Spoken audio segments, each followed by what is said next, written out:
You can finish much earlier. Okay. Yeah, it's before we finish up. Yeah. Thank you. But I don't, I know to shoot this more else. Okay. I stand by that. So that's just how. Okay.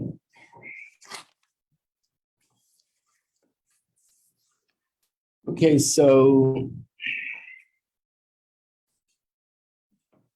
what we spoke about yesterday was that years ago the Avodah was through fasting or other things that crushed the body, but only in a way that as far as the soul is concerned, actually became stronger, not chas v'shalom in any way that it affected a person's health.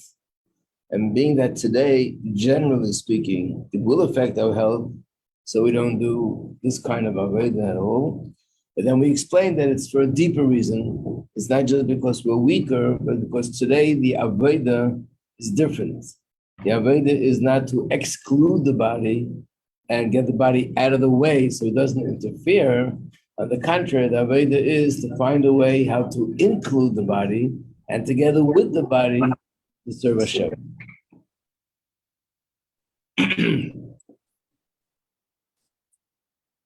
So what it says in Tanya, competition, what's going on here?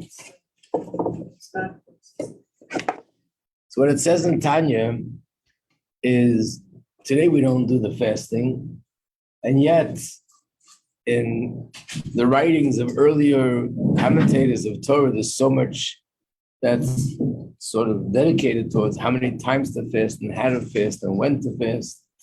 The Alter Rebbe says, though, that today tzedakah is instead of fasting. In other words, what is the fasting? The fasting is that I'm taking away from the body and the body's pleasure, and that makes the body weaker. If the body is weaker, then the desires of the body are also weaker, and it doesn't get in the way. So another way of sort of weakening the body and the bodily desires is by taking away the money of the body, money that I could have bought myself, all sorts of things that are pleasurable for me. I take that money, I give it away to tzedakah. That is, in today's day and age, in the place of fasting.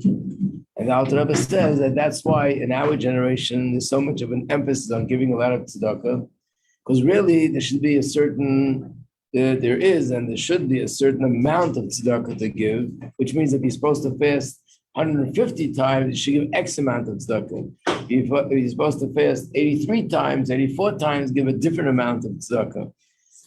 No problem. We don't have that kind of accounting of what we did, what we didn't do. It's not like people who are so pure that they do one thing wrong and they can keep an account of how many things they need to sort of pay back. So we just give a lot of tzedakah and we tell Hashem that he should keep the accounting. He has good bookkeepers and good accountants up there, and he'll keep the cheshbon.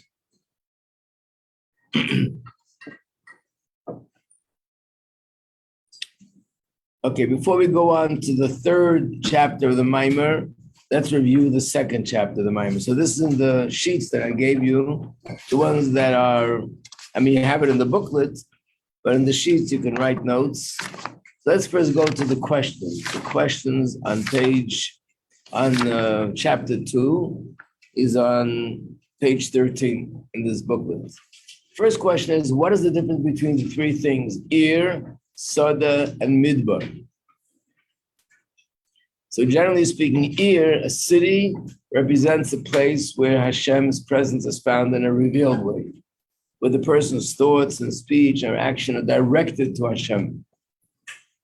A field is a place where Hashem's presence is not found in such a revealed way, because not that it's not a person who does aveirus, it's not acts or thoughts or words that are sin, but it's not directed to Hashem. So it's a field. It's not a place where people live. So figuratively, it means it's not a place where Hashem lives. Midbar, a desert, is the lowest, and that means thoughts and speech and action actually go against Hashem, that are violating Torah. Number two, what is the point in comparing the nitzitz of the key to a lost object? So look where you are. Right. If be something there is it's a key, but if you don't find it, it's closed. If you don't maybe go up, it's closed. But Right. it's still present. You just don't know. Right. where it is. That's the main point. The main point is just like when you lose something, it doesn't say it in the mind, but let's say you lose a diamond. The diamond is still a diamond, wherever it is. The analogy he gives here is a minister in a country, but if he's held captive, he still has all the intelligence, talent, the capacity to be a minister. He has it all in him, but he's behind bars and he's locked up. The moment he's free, he can go right back to where he was. So the point is that the nitzitz of the key is never extinguished, it's never diminished, it's never really gone, it's only hidden and lost or held captive, but in essence, it's there. And if I can bring it back to consciousness, I'm going to experience it and it's going to affect me. So what is, in this mimer, what is the first step to take in order to rediscover the nitzitz of the key? To get that love for Hashem again? What would be your thoughts, action? Like where it left you? No, to break, And then, to do tshuva. So you now with Satan, or they broke their body. that's a general thing, but something more specific in the mimer. What was your question? The question is, what's the first step to take to sort of rediscover or find that godly spark? It should come back. Like just greatness or like Keep going. contemplate like to use your intellect to break through the blockage or Keep going, keep Make going. a best to Hashem. The Rahmanis, remember, we said to think about, yes, to think about the greatness of Hashem, the greatness of the neshama, and how it fell into such a low place. And if a person contemplates on that, it brings him to feel Rahmanis, compassion for that godly spark. Like we gave the example, it's like a person that you're watching a person, God forbid, being dragged away by guards, locked up in a prison, the person's screaming, crying, they want to be free, and you look and you can't help them, you feel compassion. So that's the way we should feel for the nitzitz of the key, that it's in such a sort of lost, locked up place, and that compassion that I'm going to feel will arouse within me love for Hashem. So that in itself will help the godly spark wake up or be found again. What's the second step? What are the first step didn't help? that's when you use the analogy of the toenail and like it's a limb. If you're not feeling it, that means that the limb is disconnected from you. Like, Right. So that's the second step. If I think about this and I don't feel any compassion, doesn't do anything to me. So I say to myself, that means that I'm so cut off. Normally, every organ, every limb in the body, the brain feels the pain. I should feel this pain. If I don't feel it, it means I'm cut off in a certain sense from Hashem. That itself should make me feel even more compassion. And then the third thing is, if that doesn't help, step number 3, 3 steps to find your godly spark. 3 easy steps. Not 12 steps, just 3 steps. Is that when fasting comes in? Yeah. So the third step is the fasting or self-mortifications and inflicting pain onto the body, different things to crush the body and its desires.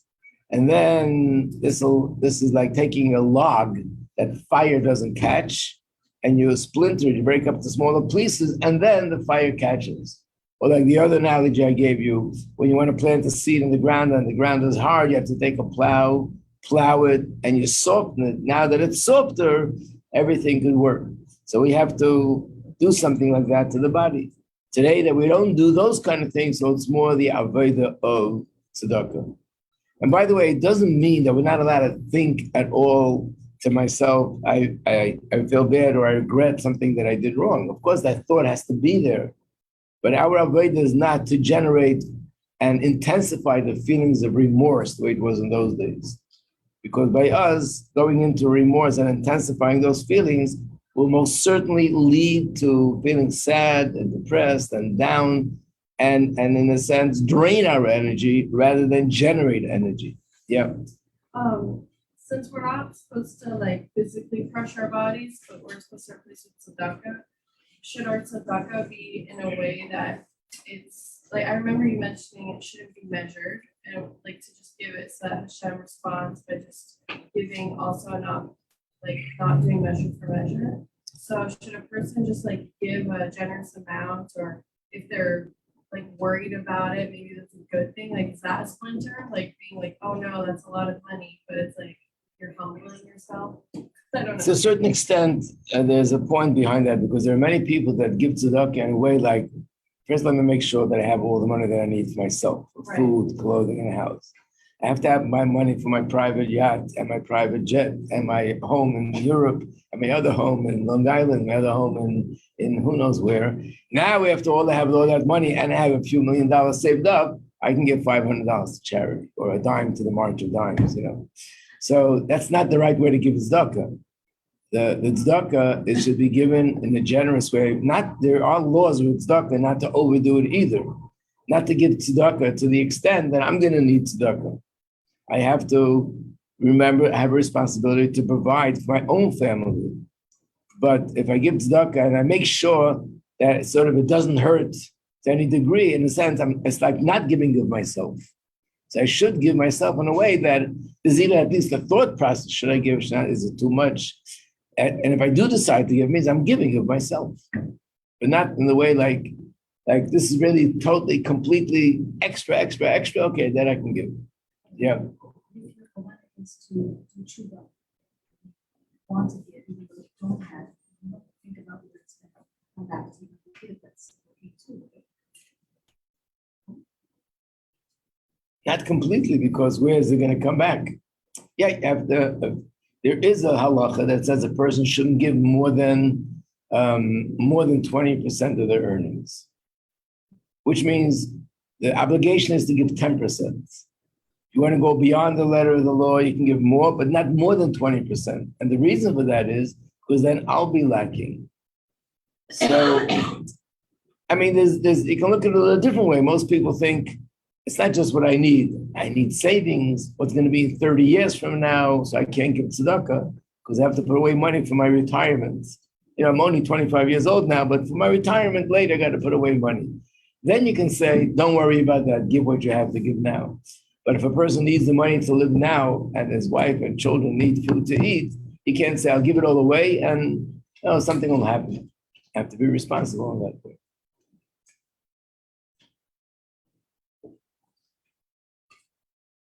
What is the main point of Oz Beis? So the main point is this idea that being that the godly spark is only lost, but it's still present, so therefore we can bring it back through this, following these steps. So the first chapter was where he explained how we all have this godly spark and what it's all about. And the second chapter explains what happens if it's lost, how can we find it? And how can we reignite that godly spark? Now he goes into a third thing. Let's go to the third chapter. So this is on page, I wanted to do the terms with you. Well, the terms that came out of this chapter are on page 10.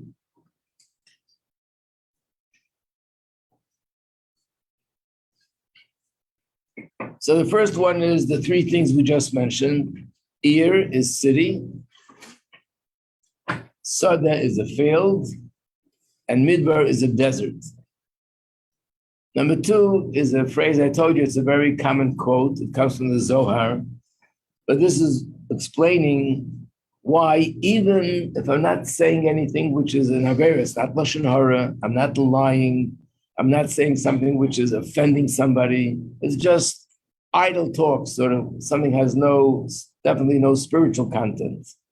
So there's a quote in the Zohar. You don't have to remember this, but if you see it, hopefully you'll be able to recognize it. Lav urcha de malka, it's not the nature of a king, the ishtay to engage b'mili de in simple conversation. In other words, a true king, every conversation is going to be something with content. There's nothing that's just letting words come out of my mouth without any thought. Number 3, what does the word Aveda mean? That's with an ayin. It's with an aleph. Well, On page number 3, on page 10. without loss. Right. Aveda, it really is not a Hasidic term because it means lost. But in this context, it means the godly soul is compared to something that's lost. It exists, but it's lost. Number 4, the pasuk says, "Ubikashta misham," you should search there. So in the Maimon, Alter Rebbe said the difference between the word sham, which means there, or the word zeh, which means here. When it says zeh, it's usually referring to kedusha. When it says sham, it's usually referring to klipa. Because zeh is something that you can basically point your fingers and say, here it is. The only one that no matter where you are in the world, you can point your finger and say, here it is Hashem. Sham actually means there, it's something far away. So figuratively speaking, klipa is far away. So when it says in the Chumash sham or zeh, usually sham is alluding to klipa, and zeh is alluding to kedusha. Like in the song when they sang when they crossed the sea, it said, they all shouted together, zeh keli vanveyo, this is our God, and we will enhance our service towards him. So in this pasuk it says that you should search there, which is a place of klipa. And that was the question of the Maimon. Why am I going back to my thoughts and speech and action that were negative? And the answer is because I have to do tshuva on it. And by doing tshuva on those thoughts, speech, and action, that's how I can find my godly spark. That's where it got lost.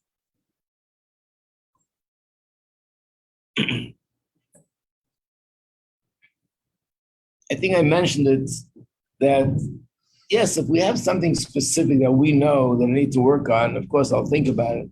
But in general, again, we are not capable of engaging, going back to think every single thing that came out of my mouth, everything that I did, everything that I thought, do tshuva on that.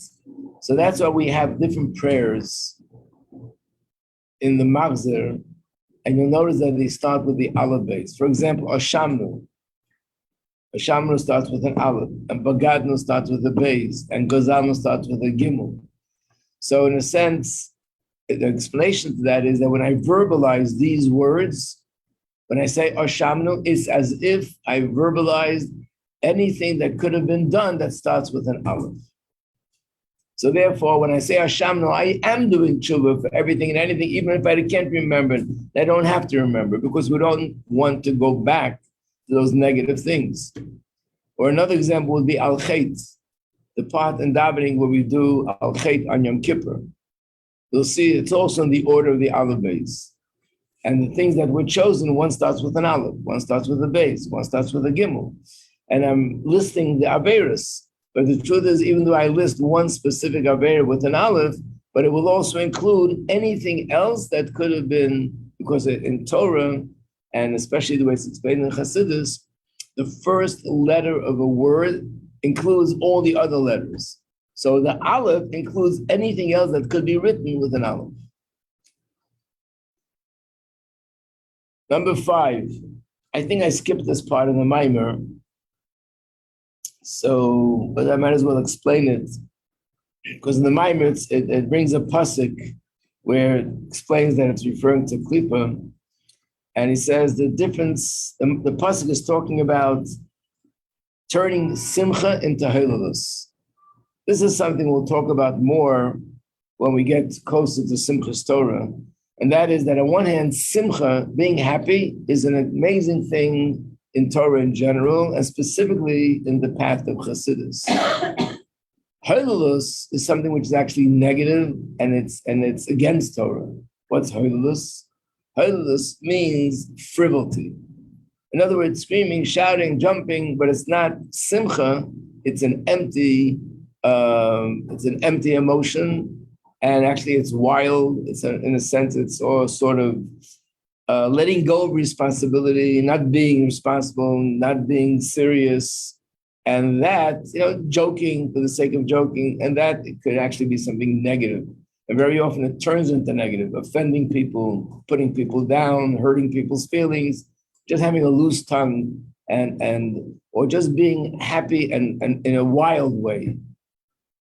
That could actually lead a person to let his guard down and then fall prey to the Yetzer Hara and his temptations, because I'm letting go.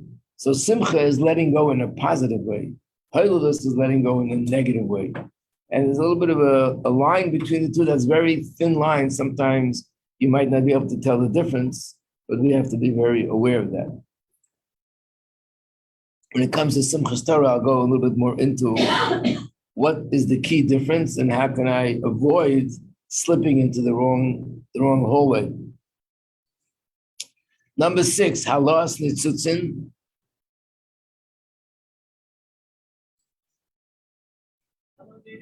Is the elevate. The word halos means elevating the sparks, right? Midas harachamim, the attribute of compassion. Number 9, Adam and Lavan. Adam is red, Lavan is white. Sorry, which term, number? I just did number 9. I think we skipped 7. Yeah. I skipped 7, right? I skipped 7. I'm now even wondering if I elaborated on it in the mimer. I'm not sure. So let me explain 7. 7 is Golus Hashchina. Golus Hashchina means this is something which is found actually in Gemara, but in Chassidus it has a deeper meaning. And Gemara says like this, based on a pasuk in Chumash, which we actually read very recently, that when Hashem sends us into Golus, into exile, He comes along with us. He's sort of suffering with us in Golus. That's the simple meaning. Like Chassidus explains it on a deeper level, on a more personal level, is that when I do something which is an Aveira, I'm sort of schlepping, I have the Shekhinah in me. When I do an Aveira, I am schlepping the Shekhinah into a place of impurity, a place where it doesn't want to go.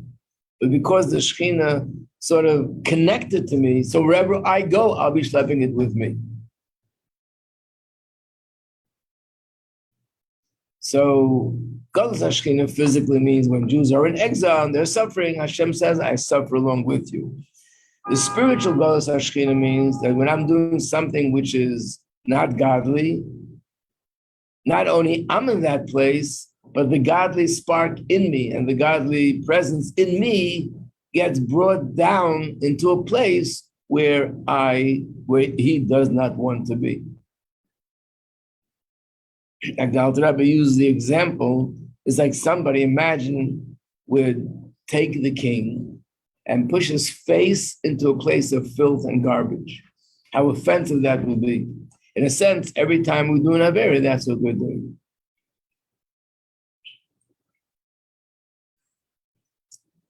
By the way, this is also an answer.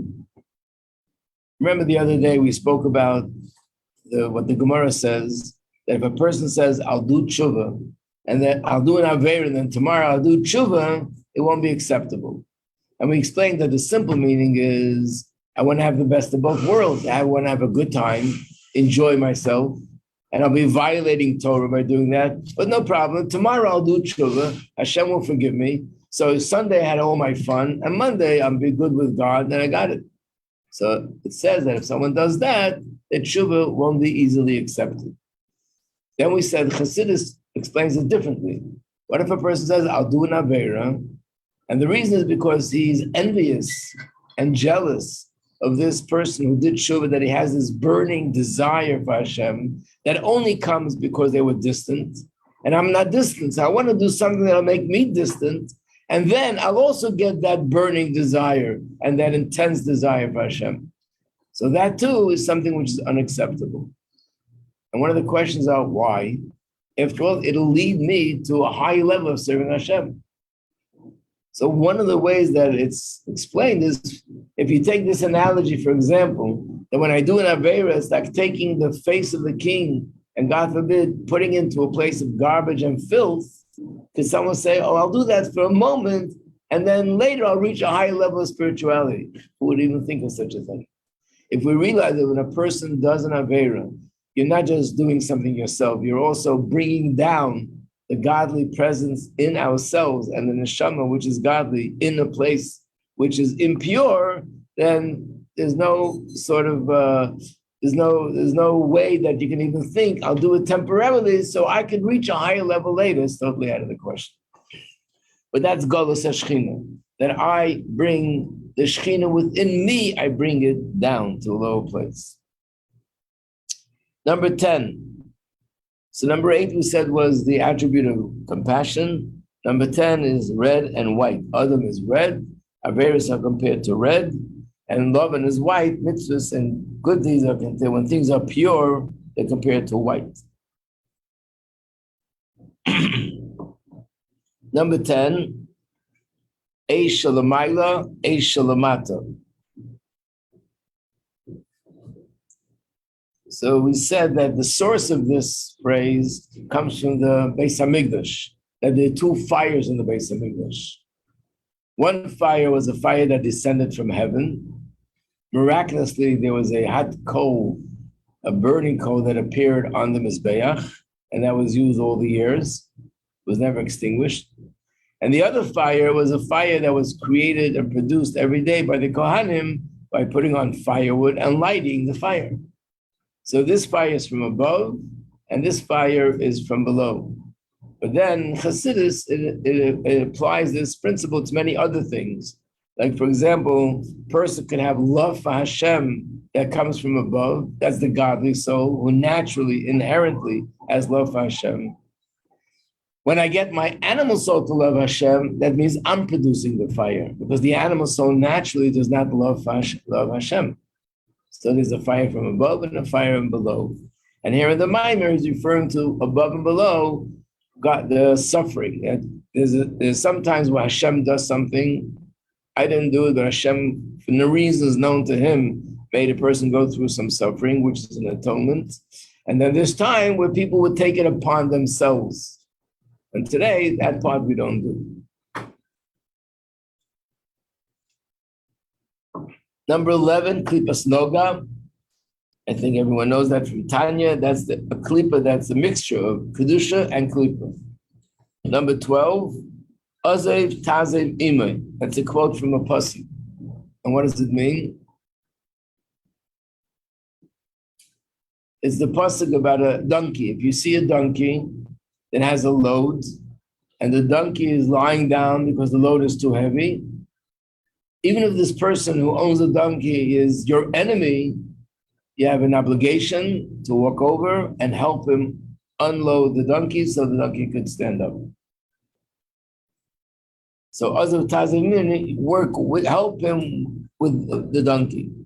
And then the Baal Shem Tov interprets it that it means you would think that the guf is lazy, doesn't want to serve Hashem. So therefore I would think I should just exclude it, reject it, stay away from it, do everything to get the guf out of my way, so to speak.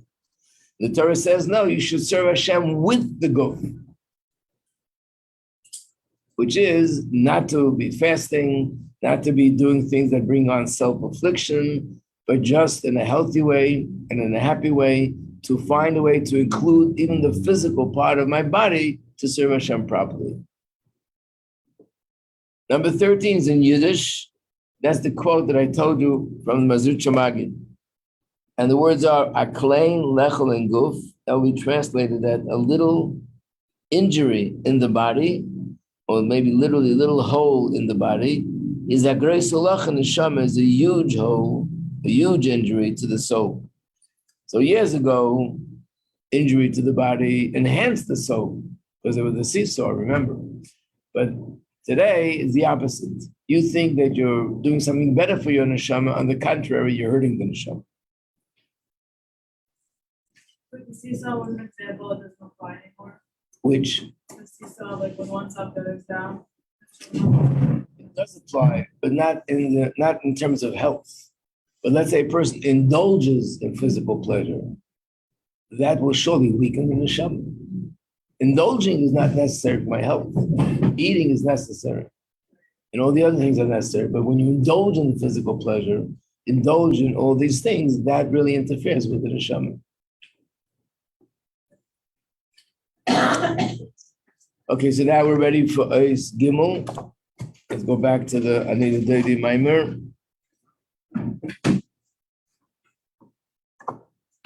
That is page 41. What he's going to explain now is, okay, so I finally did it. After losing my godly spot, I worked and I found it. Is that where it ended? There's still something to do. So he's going to, what? There's still more to do. There's still more to do. What he's going to explain is, unless I do what I need to do, I'm going to lose it again. I have to do something to retain it, to hold on to it. Let's look inside. However, there's still another thing that a person needs advice, what he should do for the neshama. And that's based on the pasuk, B'shvokim u'berchoves avaksha es ha'sha'ava nafshi. This is the pasuk in Shir HaShirim. That's the famous sefer that talks about the love of Hashem to the Yidden and the Yidden to Hashem. And it says, in the marketplaces and the streets, I will serve for the one who my soul loved. Then the pasuk continues, until I found the one that I loved. Once I found him, I held on fast to him. I won't let go. Until I bring him into Beis Simi, my mother's home, into that private chamber to where I was conceived. That's the pasuk, and it's of course a metaphor to Hashem and the Yidden and the Neshama. Now he's going to explain what does it mean spiritually speaking. Yeah. Like the popular, but it reminds me of whenever you're a child and you lose your mother in the grocery store, you get so scared. You're like running around trying to find her. Right. When you find her, you're like in the market, you're extra like, holding on tight to make sure that like you don't lose her again. Right. Yeah. Exactly.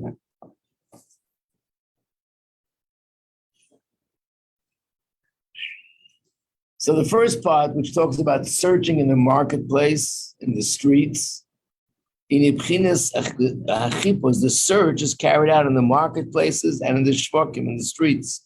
Why? Because that's Makom Aveda. Remember we said the place to look for my lost godly soul is the place where it got lost.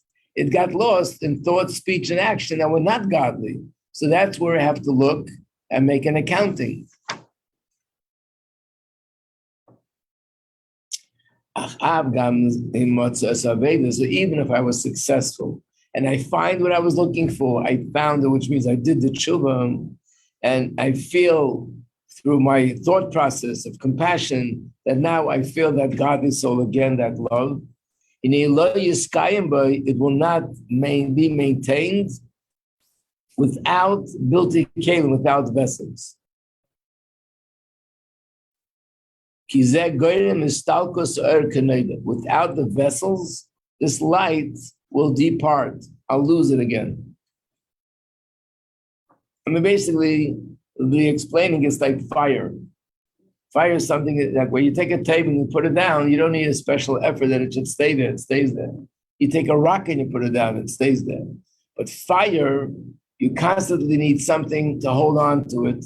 A wick, wood, paper, whatever it is, to feed it. Otherwise, the fire gets extinguished. So let me explain this thing. We need kelim. Kelim means vessels. Something we need to do to hold down that godly soul. Otherwise, it'll sort of fly away.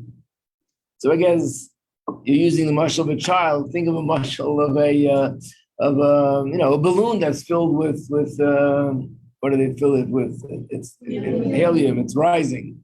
You bring it down. Okay, I got it. But if you let go of the string, it's going to fly away again. Fire rises. Fire goes upward, and therefore there's something that I need to hold on to. What are those vessels? And Osis HaTorah. It's the letters and the words of Torah. When I recite Torah, that is like creating a vessel and something that is a keli to hold down this light. Because it says in the pasuk, I bring him to Beisimi, my mother's home. The Gemara says the words Beisimi alludes to the written Torah. Cheder Hirasi, the chamber where it was conceived, that alludes to the Torah Shopet, which is the oral Torah.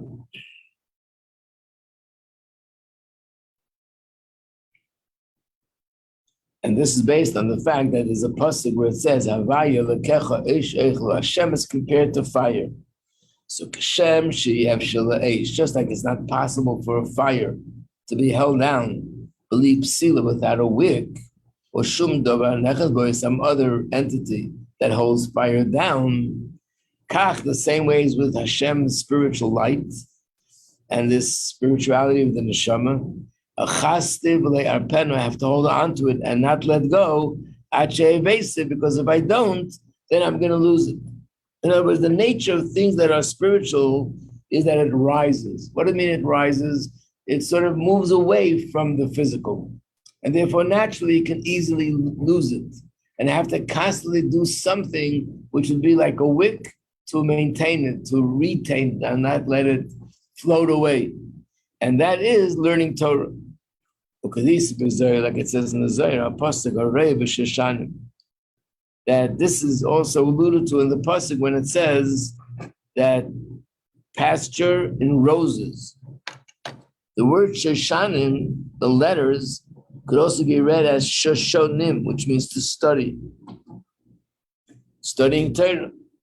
That by studying Torah, that's the vessel for that. There's a story with the Mittel Rebbe. That one time the Mittel Rebbe was traveling and he was on his way home and he told the wagon driver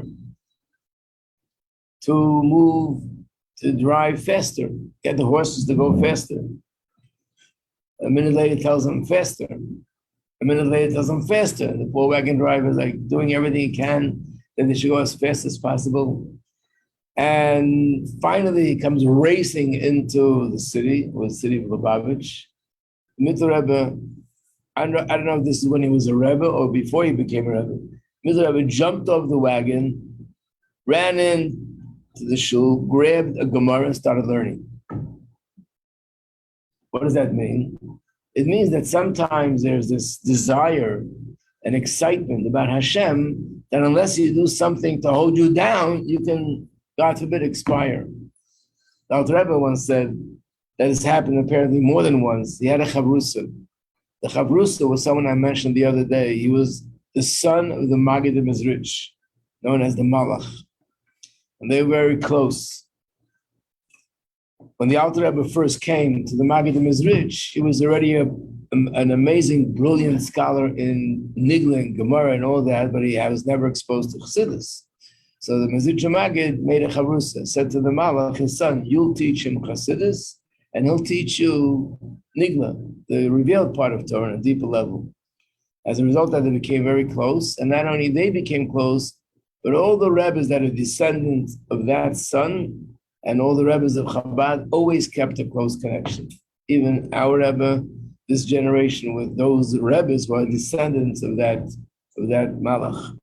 So the Alter Rebbe said it happened more than once that they would be talking about something in subject to Chassidus, and he saw that the Malach is getting so carried away that if he doesn't do something quick, he's going to be gone. And he forced him to wash and eat a bagel with butter. That was the wick to hold him down. So what he's saying is that the godly light and the godly fire of love for Hashem that we have must have vessels, has to be translated into action. And the action is learning Torah, and as we'll say, also mitzvahs. And when that's there, then this serves as a wick to hold down this godly fire. Which means if a person would say, I love Hashem, wow, this is great. So I don't need to do the learning, or I don't need to do these actions. I love Hashem. No, besides the fact that Hashem wants me to do these things, even the love for Hashem will disappear unless I do what needs to be done, because these are the vessels to hold it down. We have one more little piece, and we'll finish that tomorrow. It's Hashem. Majeski, Yes. if it said hello, because I feel like Torah said also like positive elevate. Like, it's the same, like, Halacha, is that more like grounded? Probably, yes. In other words, in Torah, there are two departments. One department is just the dialogue, the debating, the learning, the understanding, the depth. Where does it come from? Halacha is the bottom line, action. So in Torah itself, that's also more concrete than the other part of Torah, which is deep understanding of Torah. So that also is probably more effective in terms of, it's the anchor that holds me down. That's the anchor. Yeah. Does that apply also like for women? Like we don't learn as much as men do necessarily? Like, is that also sort of the same? That what? Of like using that as like that's you're holding on, I guess, or that's like giving you that theory.